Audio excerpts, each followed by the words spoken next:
Toujours un plaisir pour moi de découvrir Nebni. C'est pour la 3e année et c'est la 3e fois que je suis là.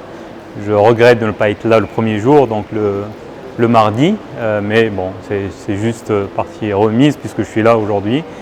On a demandé une demi-heure, mais ça a pris plus de temps. Ça veut dire juste toute la richesse qu'il y a, sachant qu'on a fait vite normalement. Il y a besoin d'1h30, 2 heures en fait pour entrer un peu dans les œuvres. Pourquoi c'est un plaisir pour moi?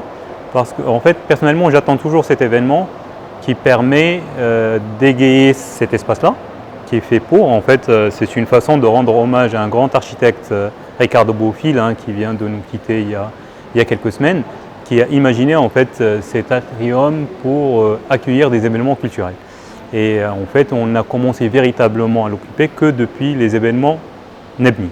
Et donc, et pour moi, c'est toujours un plaisir de voir qu'on occupe un espace, que ce n'est pas juste un couloir qui est vide, triste, non. En fait, il y a de la vie grâce à vos œuvres. Donc ça, c'est le premier point. Le deuxième point, c'est toujours un défi. Pourquoi j'ai posé la question tout à l'heure, comment ça se passe? Donc, à partir du choix d'une thématique, mais la thématique de cette année est une thématique forte, et qu'à partir de là, en fait, de donner libre une liberté en fait, de créativité aux jeunes, aux participants. Troisièmement, cette année c'est encore plus fort que les 2 dernières années, c'est tout à fait normal parce qu'on est en croissance, c'est qu'il y a un réseau. Il y a quand même, on est présent dans 6 villes. C'était pas du tout ce qu'on avait en tête il y a 3 ans, et on voit en fait qu'il y a de plus en plus de participants. Et ça personnellement, ça fait plaisir parce que ça permet à l'UM6P, en tant qu'institution, de contribuer sur un autre registre sur lequel on ne l'attend pas beaucoup, à savoir la culture.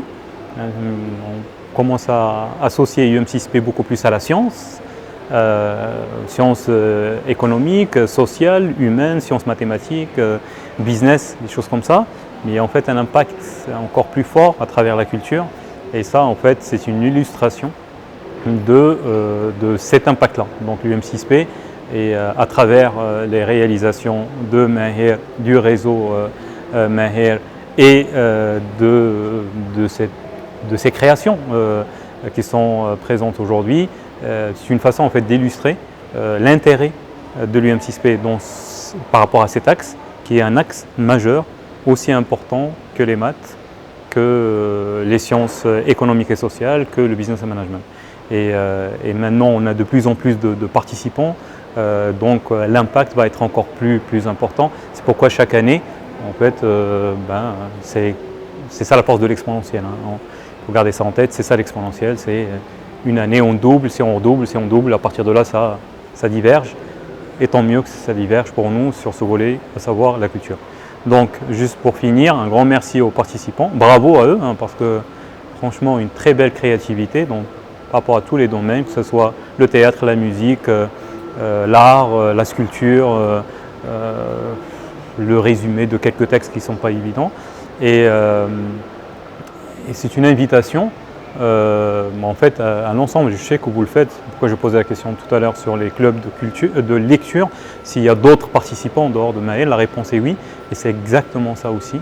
Ce qu'on attend des participants de Maher, c'est de diffuser cet esprit-là un peu partout. Vous êtes les ambassadeurs, vous êtes les Mavericks, donc gardez ça en tête.